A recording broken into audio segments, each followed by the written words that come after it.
ça, très heureux de vous retrouver pour un César-Féno à dominante musicale, avec un invité qui est à la fois chef d'établissement scolaire et musicien.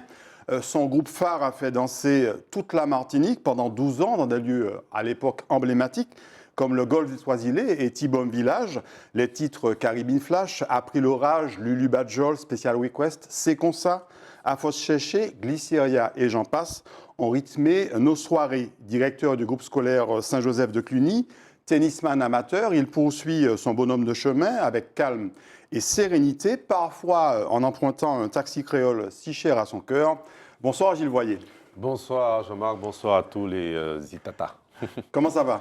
Écoute, ça va bien, tranquillement. Je suis très heureux d'être là déjà et très flatté d'avoir été invité pour parler de mon modeste parcours. Alors, on va voir que le parcours n'est pas si modeste que ça. Alors je le disais, tu es chef d'établissement scolaire au couvent Saint-Joseph de Cluny. Période un petit peu difficile, il y a eu quelques faits divers malheureusement, et puis aussi un contexte en ce moment autour de l'établissement scolaire qui est compliqué. Oui, alors effectivement, donc je suis chef d'établissement du collège, du lycée général et du lycée professionnel, qui s'étend sur 2 sites, sur Fort-de-France et Sainte-Luce. La rentrée a été effectivement un peu mouvementée avec la réforme du lycée, et puis est venu s'ajouter le décès d'un collègue sur site. Dieu merci, on a pu épargner un peu les enfants. Mais ça reste un traumatisme quand même très, très important pour l'établissement, qui a été géré, qui a été très bien géré, avec l'aide du rectorat et beaucoup de témoignages de soutien. Mais bon, écoute, la vie continue, donc nous devons d'abord fonctionner en école, et c'est ce qui se fait.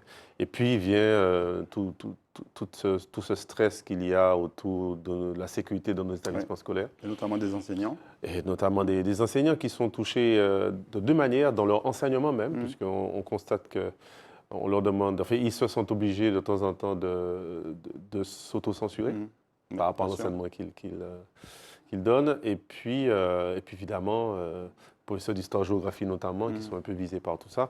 Donc ça nous laisse une ambiance un peu tendue, mais nous devons protéger nos enfants de ça. Donc là aussi, essayer de faire en sorte que nos établissements puissent être des lieux quand même de joie et d'épanouissement. Alors la suite de cette émission va être beaucoup plus agréable, beaucoup plus positive. On va beaucoup parler musique, puisque tu es un musicien chevronné en Martinique et reconnu. Et puis tu es aussi un tennisman. Alors amateur, oui, mais tennisman, bon tennisman. Ah, mais c'est une passion. Voilà, j'aime beaucoup le tennis. Je pratique très régulièrement. Je fais des tournois. Et c'est un moyen pour moi vraiment de m'évader et puis de rencontrer des copains. Et généralement, on tombe sur des gens vraiment très sympas. Donc, voilà. Un petit tour à Roland-Garros ou à Flushing-Meadows de temps en temps? Alors, Roland-Garros, Bercy, j'y suis déjà allé grâce à mon ami Germain Soumbo. Et puis... avec un peu de chance, j'ai découvert ça il n'y a pas très longtemps d'ailleurs. Quand on gagne le championnat de Martinique, on va jouer à Roland-Garros. Oui. Alors, pas le tournoi évidemment, mais donc voilà, donc si ça se trouve, un jour. Peut-être. Ah, oui. Très bien, mais on va commencer par ton parcours personnel, c'est Kimounouye.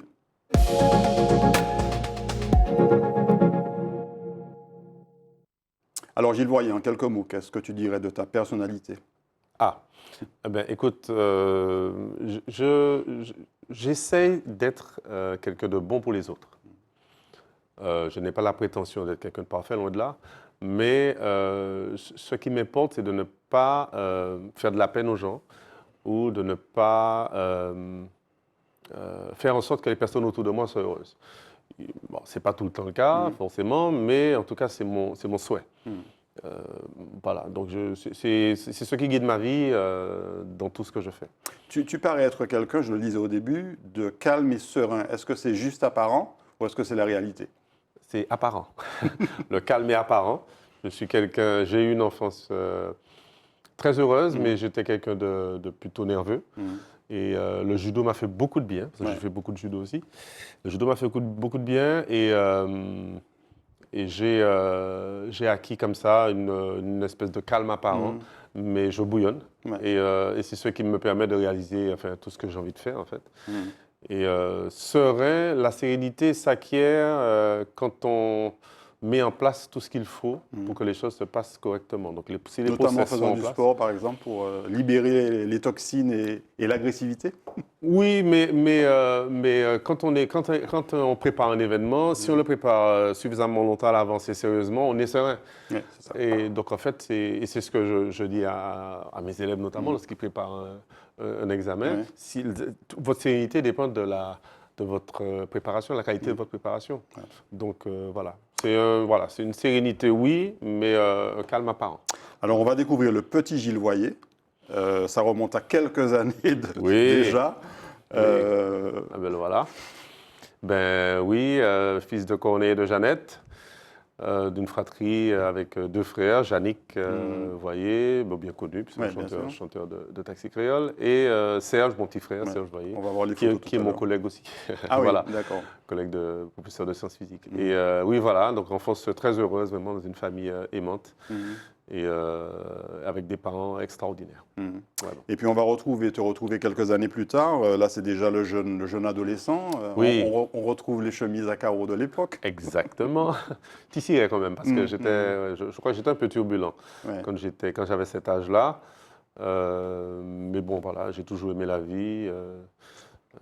Donc voilà, ben, rien de particulier. Pourtant, là, on t'aurait donné le bon Dieu sans confession, là, hein, sur cette photo-là. Oui. À part les yeux. Les yeux Voilà, sont un peu... je suis un peu pince sans rire et j'ai du mal à forcément montrer mes sentiments, donc on a du mal à me cadrer un petit peu. 3 garçons à la maison, c'était quoi les activités Football, par exemple. football, les cabanes avec les pieds électriques dans le jardin. Tu as grandi où Au Saint-Esprit. Saint-Esprit Enfin, on va dire généralement, enfin, le plus longtemps au Mont-de-la-Valeur, la maison familiale. Ouais. Et ça a été des années extraordinaires. Vraiment. On va te retrouver justement avec Yannick, ton complice de taxi à l'époque. Alors là, cette photo-là, j'étais fâché parce que le photographe voulait absolument qu'on attache la chemise, moi je ne voulais pas. Et au dernier moment, Yannick a enlevé. La tienne Non, la sienne, il a enlevé le bouton, ce qui fait que voilà, lui, il a pu faire sa photo col détaché, pas moi. Un peu, ouais, donc j'étais pas très content. Un peu bad boy, on va dire. Ouais, voilà. Mais non, c'est pareil, comme je disais, hein, Yannick ressemble beaucoup à ma mère sur cette photo. Yannick est l'aîné, donc. Yannick est l'aîné.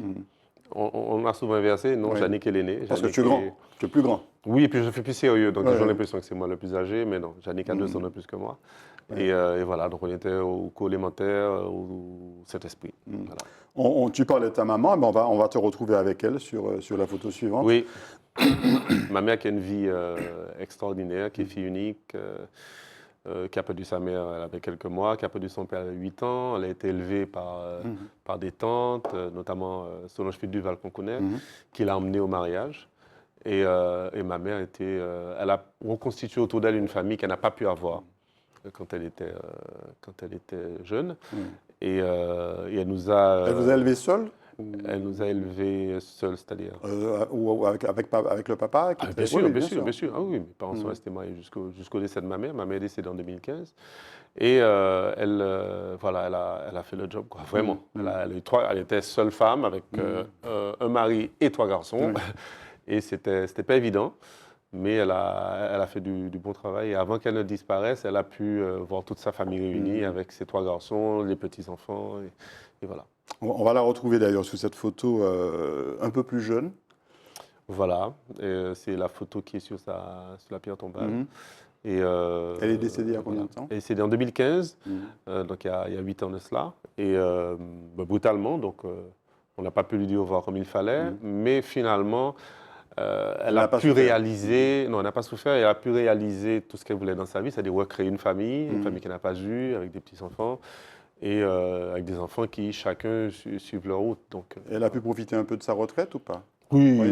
Ah oui, bien sûr. Elle a pu faire des croisières avec mon père. Et oui, non, vraiment, elle a pu profiter de sa vie. On va la retrouver d'ailleurs sur une dernière photo, un peu plus âgée.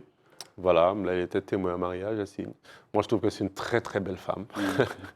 Et voilà, donc c'est... Les relations, donc vous étiez 3 garçons, vous êtes 3 garçons, les relations avec maman Ah, mais alors, seule femme dans la maison, mais c'est elle qui menait la barque, hein, de toute façon. Et elle, non, elle était une forme de joke, comme on dit. C'est exactement ça. Ouais. C'est quelqu'un qui vraiment menait sa barque avec poigne et avec beaucoup d'amour en même temps. Donc, voilà. Et là, on va retrouver trois des 4 hommes de la maison sur la photo suivante.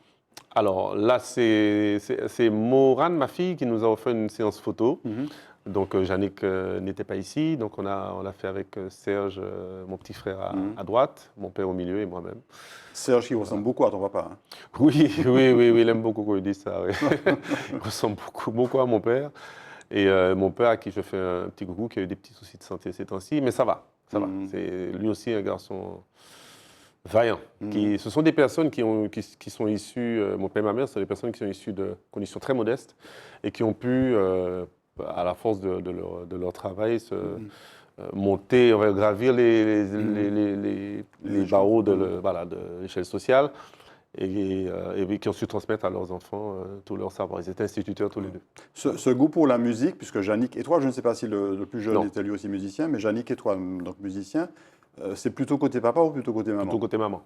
Papa, c'était le football, ça c'est clair. D'accord. Plutôt côté maman. Et je suis le seul à avoir pratiqué un instrument jeune. Et puis, j'ai entraîné avec moi Yannick dans cette expérience. On avait un groupe.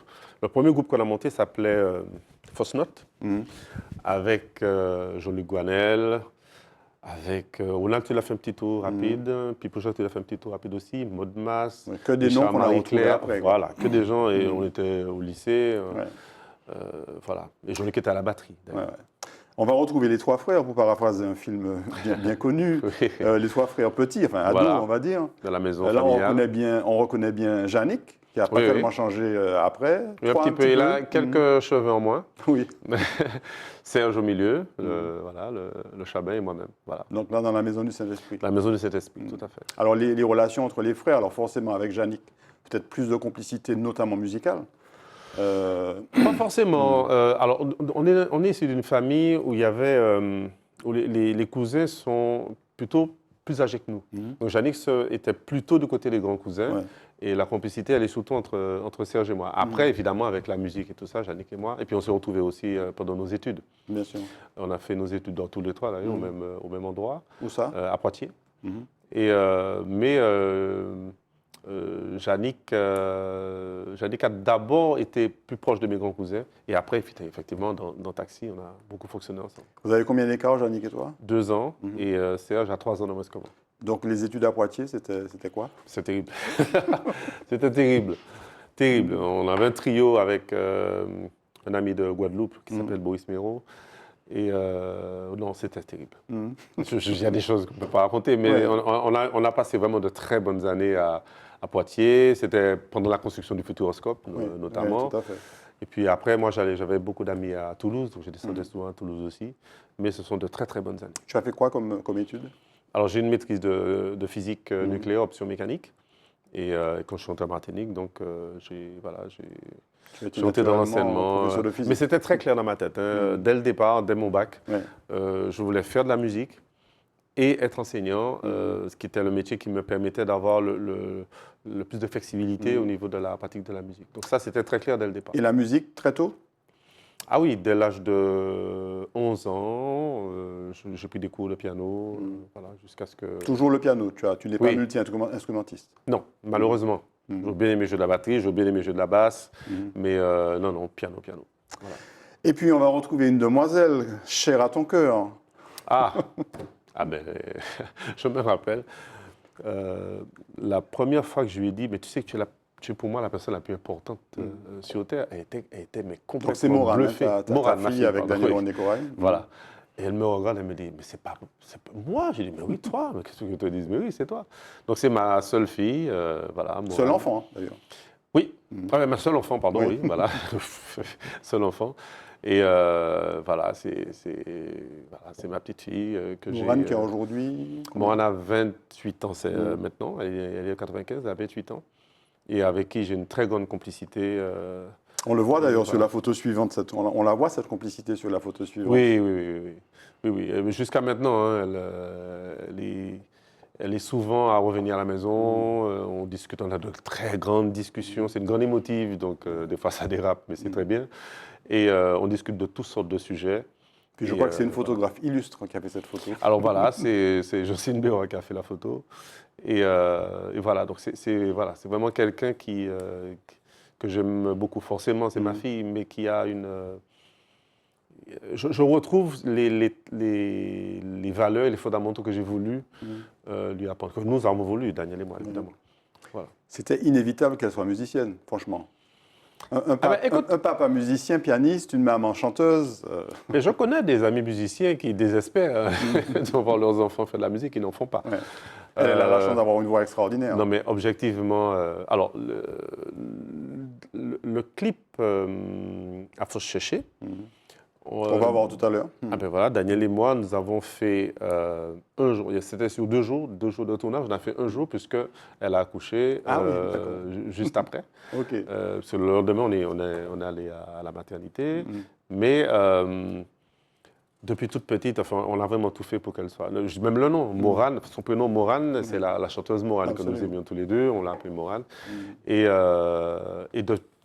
depuis toute petite, elle a monté très très vite, de très grandes aptitudes et une oreille extraordinaire.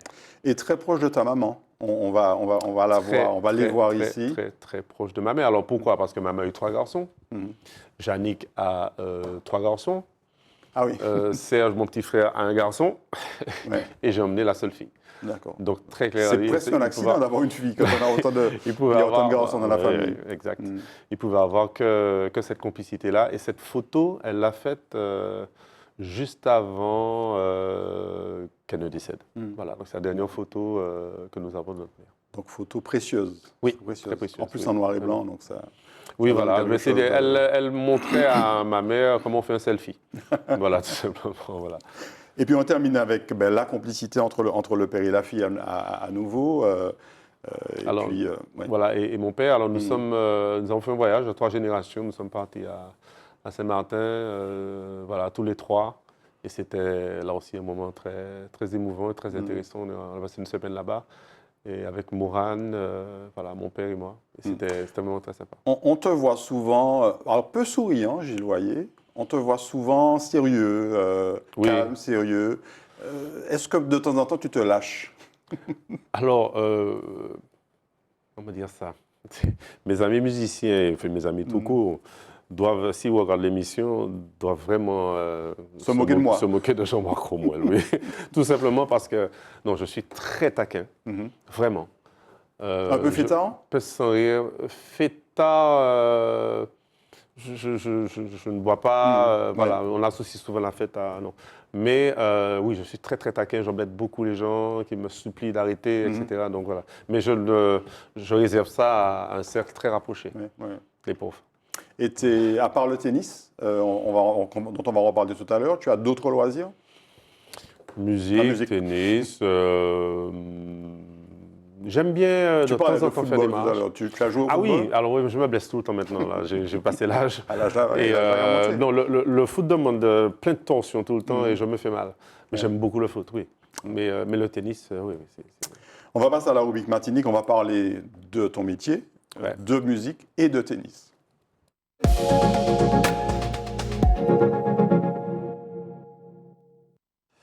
Alors, donc, tu es enseignant, enfin, tu as commencé enseignant. Aujourd'hui, tu es chef d'établissement scolaire donc, au groupe Saint-Joseph de Cluny. Mais tu as commencé par un autre établissement, je crois. Alors, j'ai fait... C'est toute une histoire. Je suis arrivé à Martinique. Enfin, j'ai terminé ma maîtrise en juin 90. Et arrive l'armée. Ah ouais. J'obtiens un report pour être volontaire aide technique, VAT. Donc c'est l'équivalent de la coopération, mais en France. Et donc je passe une année, j'ai été enseignant, j'ai fait un petit remplacement au lycée de Bellevue, après j'ai été enseignant au lycée professionnel de Châteauboeuf en physique et en maths. Et tu n'as pas été longtemps enseignant? Si, si, quand même. Si, très longtemps. Et après, donc je me suis battu vraiment pour pouvoir être nommé VAT en Martinique. Et Madame Jeanne Valère, à l'époque chef d'établissement du collège et du lycée Saint-Joseph de Cluny, m'a offert l'opportunité d'être VAT et de pouvoir, enseigner. Donc j'ai été professeur de sciences physiques au couvent de Cluny de 91 à 2008. Oui, tout à fait, oui, effectivement. Voilà. En Ça a été 2002. un chemin assez long vers la direction d'établissement. Exactement. Ce n'était pas du tout mon choix. Mmh. Donc, de 91 à 2002, bon, j'étais enseignant. J'ai fait seconde, première, terminale, enfin au lycée. Et puis, en 2002, j'ai intégré le comité de direction en tant que responsable du cycle terminal, première terminale. Ouais. Et en 2008, quand Mme Vallée me dit qu'elle pensait me proposer pour prendre la suite, j'ai rigolé. Je suis parti de son bureau, j'ai dit, tu plaisantes pas moi. Enfin, Ouais. bon, il y a des gens beaucoup plus intéressants que moi. Pourquoi tu ne te trouvais pas suffisamment... Mais c'était pas prévu dans Prêt ce pour que le j'avais poste. planifié. Oui. Moi, enseignant, je fais ma musique, voilà. Et pendant les vacances, je suis musicien à fond. Après, je reprends mon enseignement à fond, ça roule. Les vacances scolaires et tout ça, quoi. Enfin, Ah oui, avec Taxi, on voyageait beaucoup. Bon, voilà. Et puis, et non, elle a... au début, je pensais qu'elle plaisantait, puis finalement, non. Et puis, d'autres personnes sont venues me dire, si, Gilles, tu peux, on pense bien que tu... Voilà. Et puis, finalement, écoute... Et à l'époque, tu J'ai as été un jeune chef d'établissement.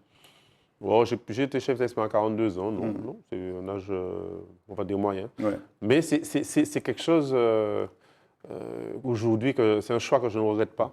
On va voir cette première photo, justement, qui situe, elle va arriver, qui situe donc Ouais. le collège. Ah oui, ça c'est Sainte-Luce. C'est Sainte-Luce, Ouais, d'accord. ça c'est Sainte-Luce.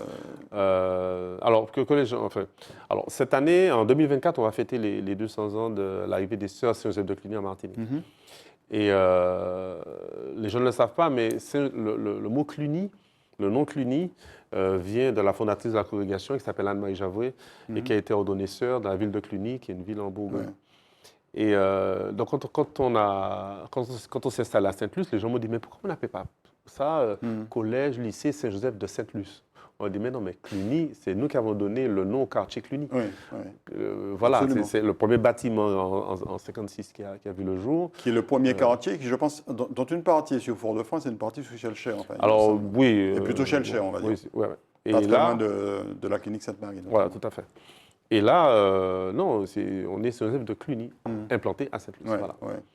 Et c'est un très beau projet qui a vu le jour et nous avons beaucoup d'élèves et qui, me semble, sont satisfaits. Alors, tu l'as dit, hein, c'est de la maternelle, en fait, au lycée, mais aussi avec un BTS. On va voir cette interview que tu avais donnée à France Antilles il y a quelques années. Oui, alors, nous n'avions l'enseignement privé en Martinique, privé catholique, ne proposait pas de post-bac et donc j'ai eu l'opportunité d'ouvrir un BTS. Donc BTS support à l'action managériale. Voilà.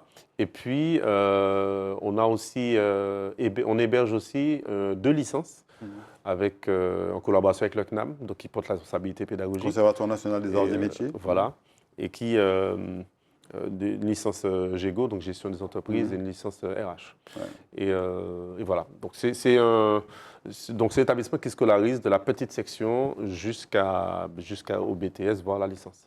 Alors on a souvent dit, c'est une réputation qui est faite au couvent de Cluny, comme on l'appelle plus naturellement, que c'est un établissement de petits bourgeois, de métropolitains, etc.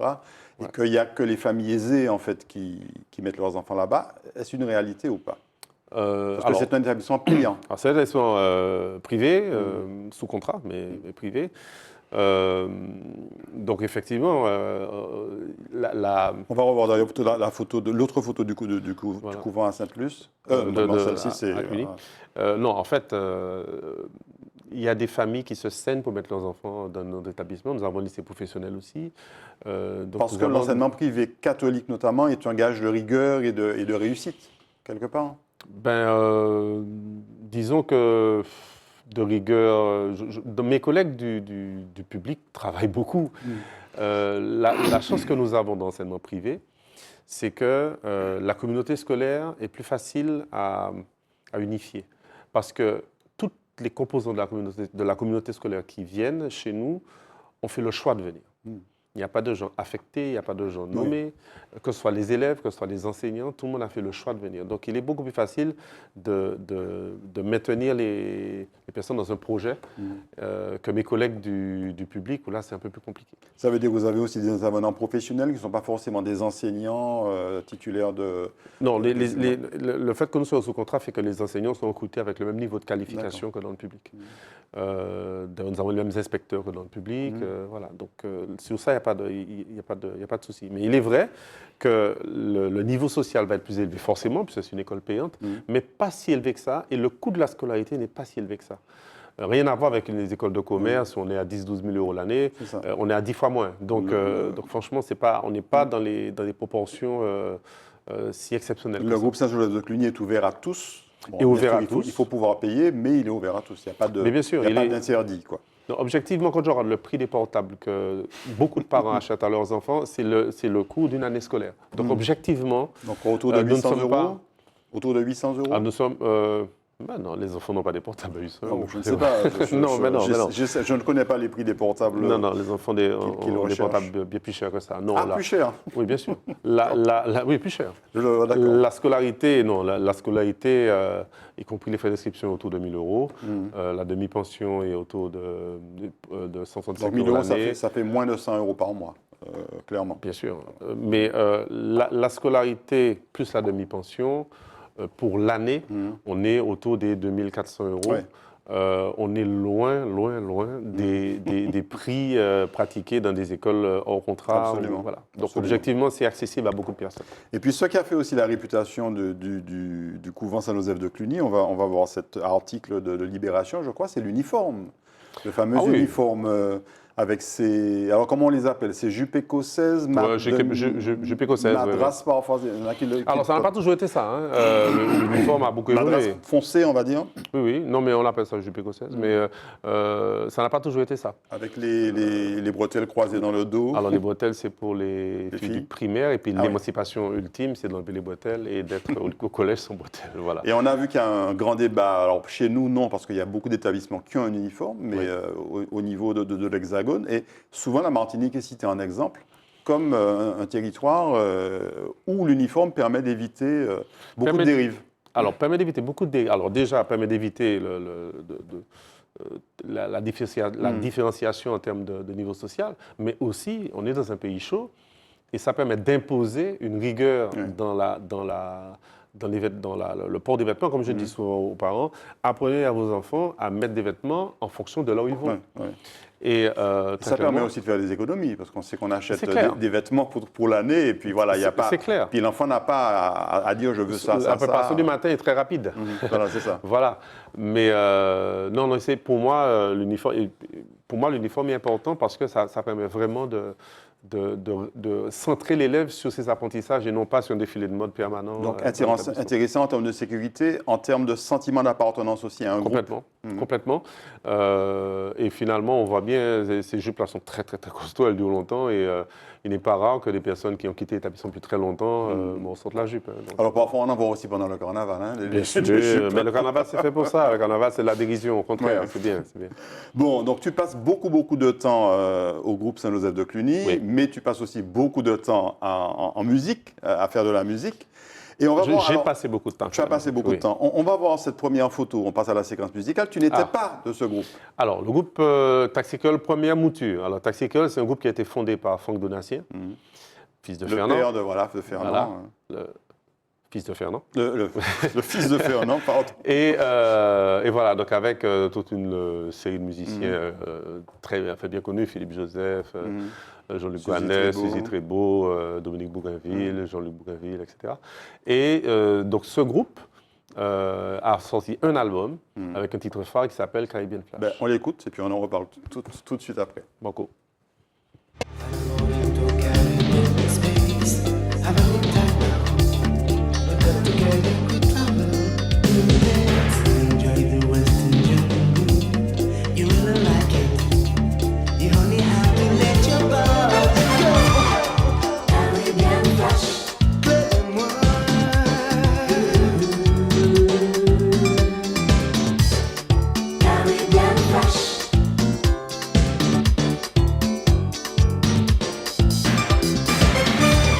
chercher pour nous voyager en tout pays. Et tes musiques pas qu'à jamais arrêter. Dans les causes pour pas chavirer. Attention, ou pas qu'à sortir, j'ai péqué la chair. Caribbean Flash. Oh, yeah. Caribbean Flash. Aïe, lève-moi. Pour ça qui j'ai, pour ça qui fâché, pour ça qui monte. Je dis c'est lève ou anti-long, belly. Noti de si, noti qu'à danser. Noti chaloupé. C'est ça la vie, portée bas. La vie. Caribbean Flash.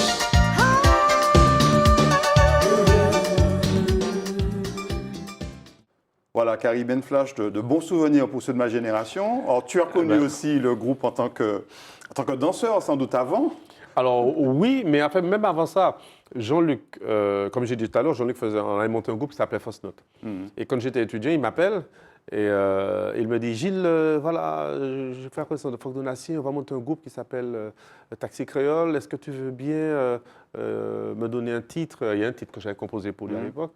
Est-ce que tu veux bien me le donner pour qu'il fasse partie du projet? Donc je connaissais déjà le projet avant qu'il ne sorte. Et puis évidemment, bon, ce titre Caribbean Flash qui a vraiment été une bouffée de fraîcheur. Je crois que ça a été les plus grosses ventes de taxi, des plus grosses ventes de taxi à l'époque.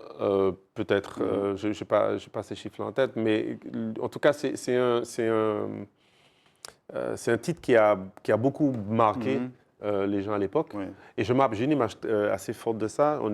J'étais en Guadeloupe, dans une boîte de nuit, et Tania Saint-Val était là. Et quand ce titre-là a été mis par le DJ, elle s'est levée, elle a commencé à danser tout de suite. Ça veut dire que c'est un titre quand même qui a eu un impact très fort à l'époque. Vraiment. Et c'est une composition de Franck Donassi. Et après ce premier album, donc le groupe a duré dans cette mouture-là environ 1 an.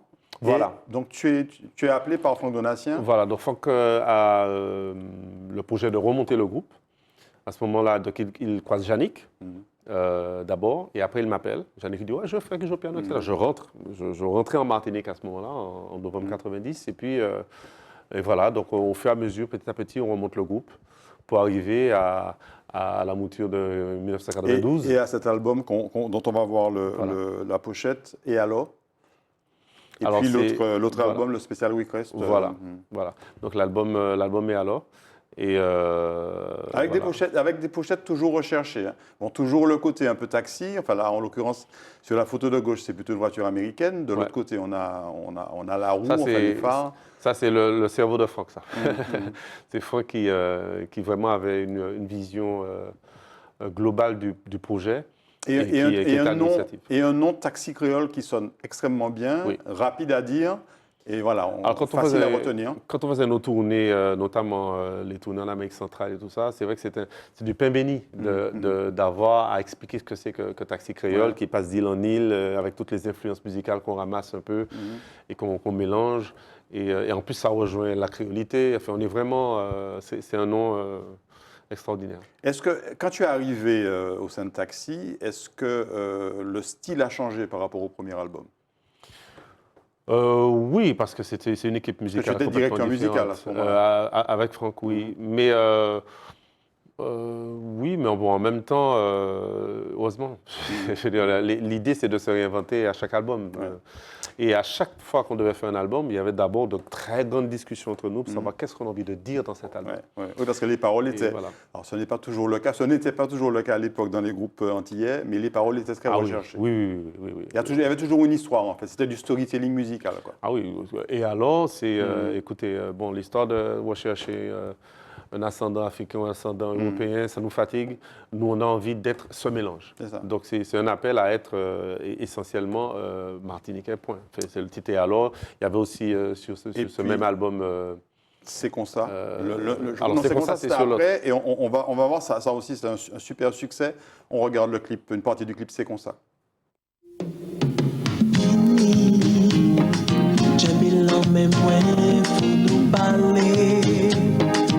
Me voit là si vous voulez, pequeño closiendo.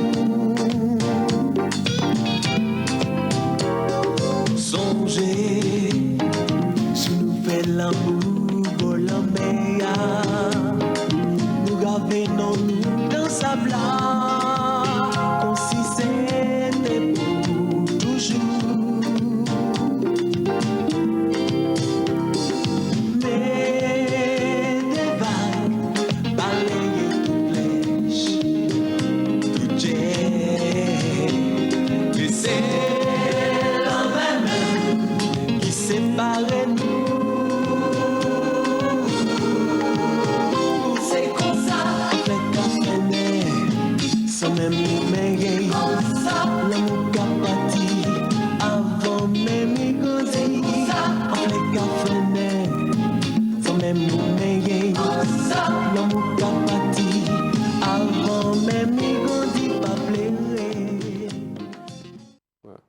Voilà, donc c'est comme ça, clip de Jocelyn Vautor.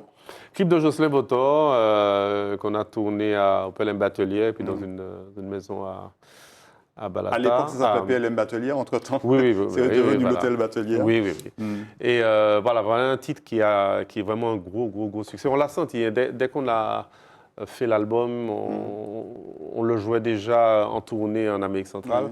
On l'avait senti. Et on a d'abord sorti Special Request. Et après, on a sorti C'est comme ça. Et vous étiez quasiment à un album tous les 2 ans. Tous les ans et demi. Tous les ans et demi. On tous les va 18 avoir une autre pochette d'album, alors qui est l'un des derniers, il me semble, celui-ci. Non, c'est le même. C'est celui qu'on a vu tout à l'heure. Special C'est Special Request. Request, tout à fait. Tout à fait. Effectivement. Et on avait un autre clip qui a marché et qui a un petit peu contribué à la renommée de Max Telef. C'est le Afos Cherché. Alors, oui, Afos Il y a eu Cherché. Special Request. Special Request Il y a eu aussi, Lulu beaucoup. Badjol aussi. Oui, Peut-être oui, après. alors Max, c'est un garçon qui est bourré de talent, vraiment. Multi-instrumentiste. Et oui, multi-instrumentiste qui au départ, Excellent quand il est rentré, clarinettiste. oui, mais quand il est rentré dans le groupe, il n'est pas rentré chanteur. Ouais. Il est rentré dans le groupe pour faire, écoute, Avant l'orage, c'est lui qui joue, qui fait le sax et tout ça. Ah oui, Et, j'ai dit après l'orage, là c'est oui. avant l'orage. Mais voilà, c'est quelqu'un qui il faisait les chœurs, il touche un peu à tout. Et au fur et à mesure, il nous faisait tellement rire le personnage Max Telef qui nous faisait rire pendant les balances et pendant voilà, quand on était entre nous, eh ben on l'a mis au devant de la scène et ça a donné Special Request, Lulu Badjol et tout ça. Et on regarde le clip Afos Cherché.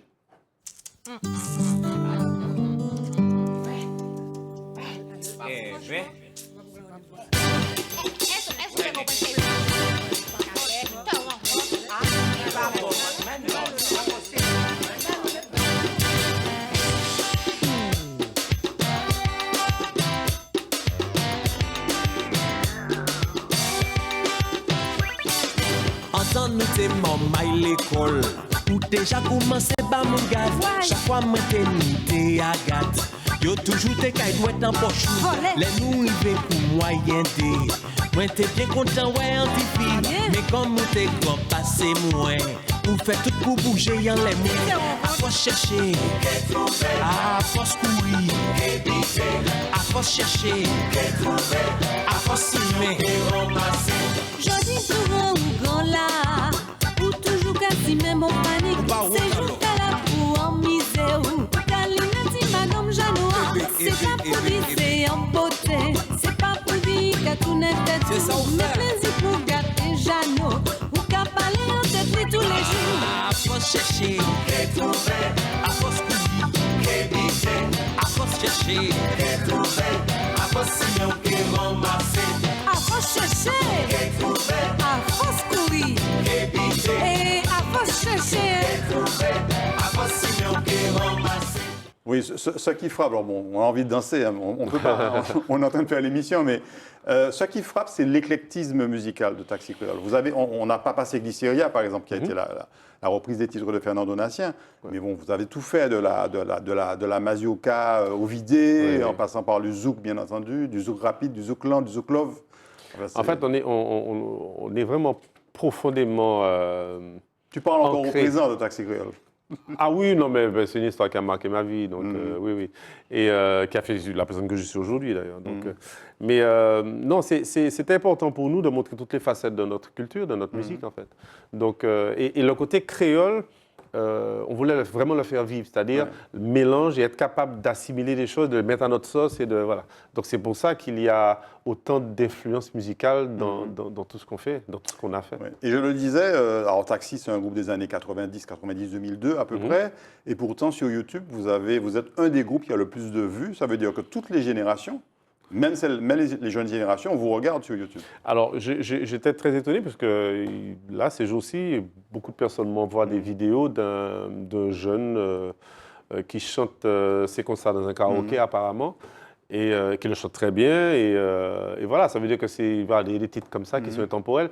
Et si on a apporté ça dans à la Martinique, nous sommes très heureux, vraiment. On va voir, je crois que c'est les deux derniers albums de Taxi, hein, Taxi Creole Best Of et puis le meilleur de Taxi. Alors oui, puis il manque Alors ça, c'est les best-of, mais il manque l'album Ça ira. Oui. Ah oui, tout à fait. Voilà, puis il en manque 2. Donc c'était grosso modo jusqu'à 2002, donc 12 ans En d'une gros, belle oui. aventure. Oui. Mais Et généralement, pourquoi la cassure?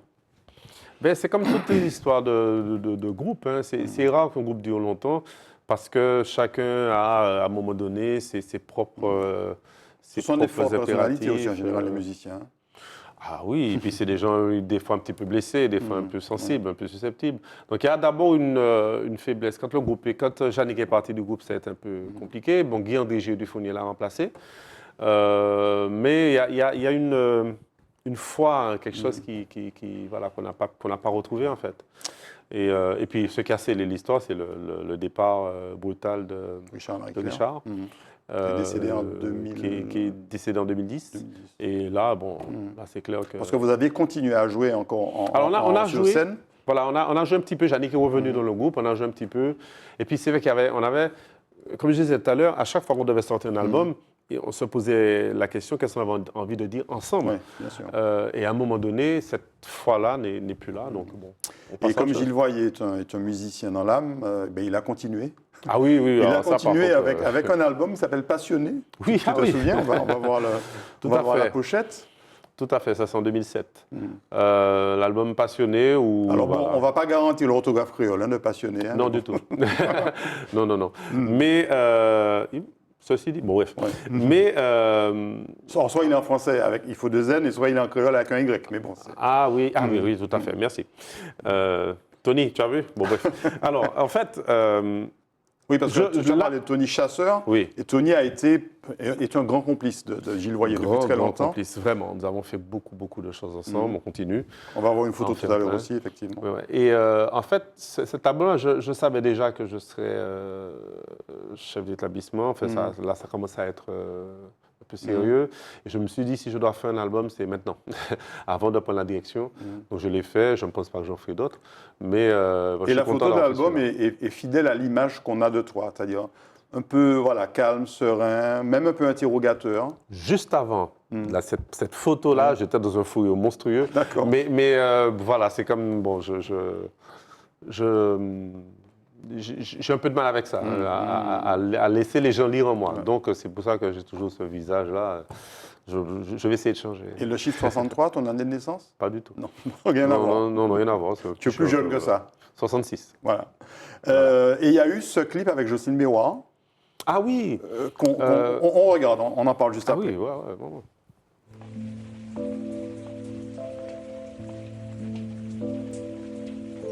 Mon way qu'à descendre l'escalier, tête liri les yeux qu'on ouvert, qu'à tomber l'homme un petit peu l'homme li femme ta la belle, et monter la cagade, qu'on s'y tente six pon, les montants en son qui râlait moins. M'arrêter tranquille à six côtés, payer mon yé yo qu'avancer. Avant mon prend courage, rive fait des pieds moins. Et en bouger, c'est qu'on s'y dit 1000 pichettes et debout. Qu'à malmener tout comme moi. Ton courant, j'y mène quoi les carèmes à s'enfuir. Mon pâte tout seul qui prend des tout comme une lente qu'à marcher. Personne partenaire, tu es silence là. Voilà, un titre, donc Pouille Pissa Tiembé, c'est ça? Pouille Pissa Tiembé. Donc sur l'album Passionné de Gilles Voilà. Voyer, une très très belle chanson. Merci. Écrite par Jocelyne Béroir. Voilà, que j'ai composé, je lui ai proposé le titre, et après, quand elle m'a envoyé le texte, je me suis dit, wow, c'est du génie carrément. Enfin, Jocelyne, on connaît sa plume, mais sur ce titre particulièrement, je l'ai trouvé vraiment très... Bon, c'est une femme très intelligente, mais qui là a vraiment su coller au plus près de l'impression qu'on avait de cette chanson. Et avec une palette de voix extraordinaire. Hein, Oui, très clairement. Un peu comme Tony Chasseur, qui lui a je ne sais pas combien d'octaves. C'est- Ah oui, Tony. Et Tony Chasseur, on va le retrouver en photo, donc je dirais ton complice de toujours. Et Oui. avec qui on va dire, tu tournes, tu travailles beaucoup. Je joue beaucoup avec lui, je compose aussi beaucoup pour lui. Et nous nous tenons mutuellement au courant de nos projets. Quand tu fais les siens seuls, je fais les miens seuls, ou on se rejoint souvent. Tony qui vit à Paris. Qui vit à Paris, qui est basé à Paris, mais qui vient très souvent en Martinique. Très actif sur les réseaux sociaux aussi. On sait tout ce qu'il fait. Oui, mais bon, c'est l'air du temps. Musicalement, je veux dire. Oui, oui, musicalement. Lui, c'est quelqu'un de très, très pudique sur sa vie, mais bon. Je suis le parrain de son deuxième fils, Alik. En fait, c'est quelqu'un que j'aime énormément et avec qui je m'entends très bien. Et une collaboration qui a donné un prix SACEM en 2011. On va voir cette... Oui, l'album Gilles Tonic. C'était effectivement un des prix de 2011. Alors, c'est un petit peu petit, mais... Oui, qu'est-ce qui explique cette complicité avec Tony Chasseur? Il est un petit peu plus âgé que toi. Oui, mais bon, franchement, je sais pas, c'est quelque chose qui c'est une connexion qui s'est faite comme ça entre nous. Et depuis, on ne s'est jamais lâché. Et depuis qu'il est... En fait, ça s'est passé après qu'il soit revenu de l'expérience... avec son groupe, avec Alibo, Canon. Oui, ça nous reviendra. Voilà. Et quand il est revenu avec ça, je pense à tout ça, quand il est revenu de ce groupe, et il est entré en Martinique, et quand nous, Taxi, on a commencé à jouer en 92, il a été notre invité permanent. Donc, à partir de là, on a noué cette complicité qui, jusqu'aujourd'hui, est très forte. Jusqu'à il n'y a pas très longtemps, on a ensemble monté un projet d'hommage à Patrick Saint-Éloi. On a ensemble fait Eya Kassav avec Hugues Jean-Louis. Voilà, donc à la Palouza. C'est quelqu'un que j'aime beaucoup, qui est très sérieux, très professionnel, très compétent. Est-ce qu'il collabore avec toi à Wanazik? On va voir l'album. C'est lui qui a trouvé le nom. L'album Wanazik. Je l'ai appelé, je lui ai dit, bon, Tony, voilà, donc je suis en train de monter un groupe là, instrumental, donc t'es pas dedans. Il m'a dit, ah, qu'est-ce que tu m'as fait? Non, t'es pas dedans, c'est pas grave. Par contre, j'ai besoin de nom. Il a réfléchi, il m'a dit, bon, je pense à Wanazik, Wanakaira, l'ancien nom de la Martinique, Zik, musique, etc. J'ai dit, ben, banco, parfait. D'ailleurs, Gilles, on va regarder un clip de Wanazik et on en reparle.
Voilà, on est vraiment clairement sur des sonorités plutôt jazz. Oui, j'ai toujours eu comme projet de monter un groupe de créole jazz, en fait. Donc, j'ai pu le faire. C'est quoi? C'est l'héritage Falfret un peu Non, alors, c'est d'abord ma construction musicale personnelle. Avant de composer dans du zouk, quand j'étais étudiant, je composais...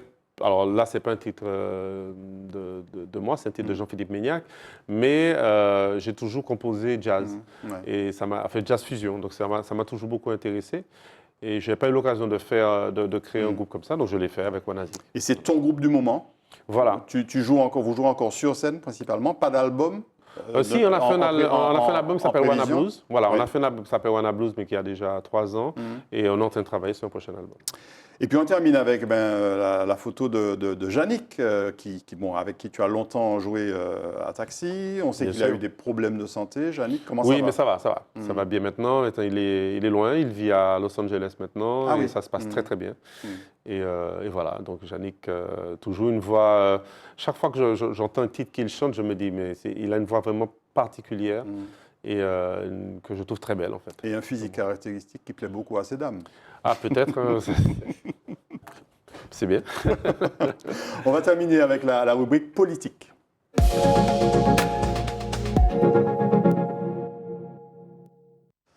Alors, on l'a compris, hein, Gilles, ta politique, c'est la musique, mais c'est aussi le tennis, on va le voir. Et c'est aussi de rendre hommage à nos grands musiciens. Et on va commencer par cette photo, hommage à PSE, Ah oui. Patrick Saint-Éloi, avec Tony Chasseur d'ailleurs. Et pourquoi l'hommage à Patrick? Alors, Patrick, c'est quelqu'un que je respecte énormément. Je suis plutôt d'humeur, enfin, du genre à respecter les gens, mais lui, il m'a énormément apporté dans beaucoup de domaines. Pas que la musique. C'est quelqu'un qui était très respectueux des musiciens, du statut des musiciens. Dans son souvent en live, il aimait beaucoup les solos, il laissait de l'espace pour les solos. Et il m'a beaucoup appris philosophiquement comment aborder la musique et comment les choses se font. Et ce qu'il m'a appris, je l'applique aussi dans mon métier, en fait. Ouais, d'accord. Cette façon de manager un groupe, mais en laissant les intelligences s'exprimer et se mettre au service d'un projet commun, ça, je l'ai appris beaucoup avec lui. Et Patrick Saint-Éloi, qui, allez, grosso modo, en 28 ans, 82-2010, a laissé un nombre impressionnant de tubes. Ben, quand on faisait les répertoires, c'était toujours très compliqué parce que chaque musicien a envie de jouer tel titre, et bon, c'est lui qui choisissait à la fin, forcément. Mais c'est quelqu'un qui était hyper prolifique et qui a composé beaucoup de tubes. Donc, hommage à Jacob Desvarieux, également, un grand de Cassave, Gilles Voyer, on voit cet article.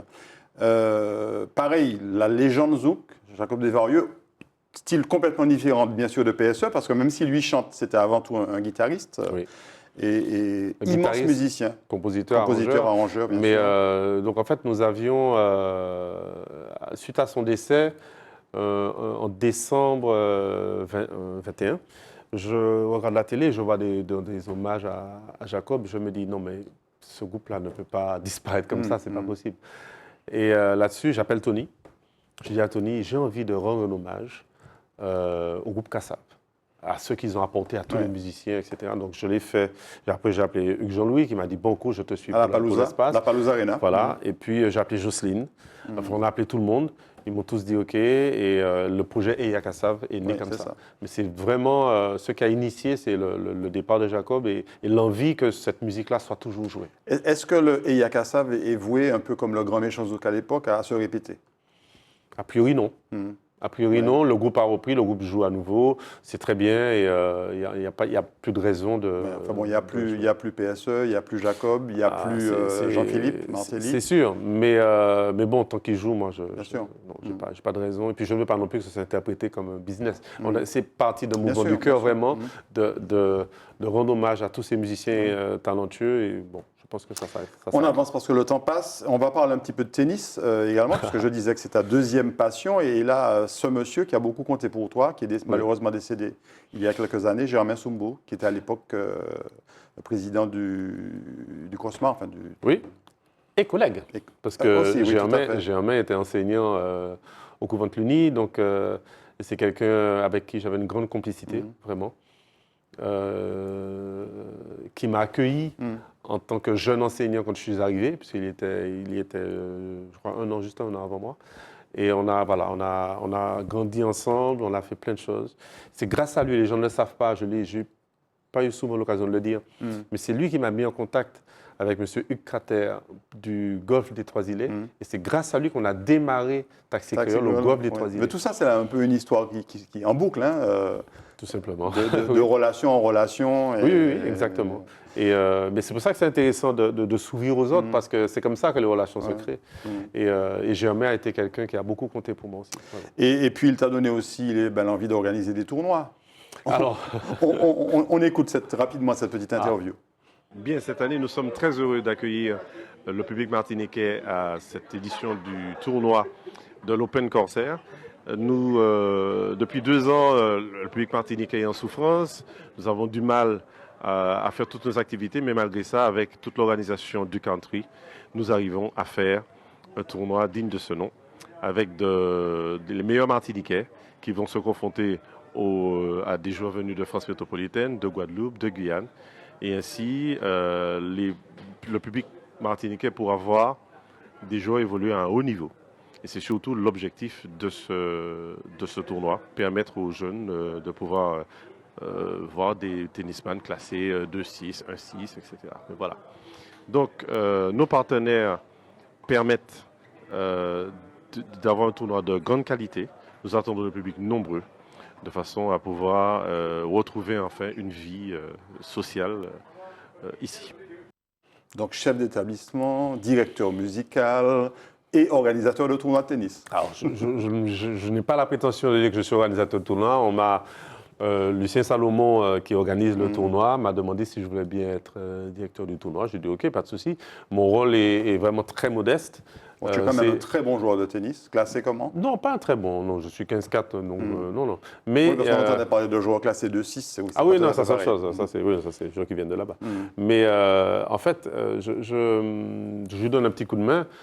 Mais petit, vraiment petit. C'est surtout Lucien Salomon qui organise l'Open Corsair. Et puis on termine avec quelqu'un qu'on a déjà vu dans cette émission, mais bon, on ne pouvait pas ne pas finir avec elle.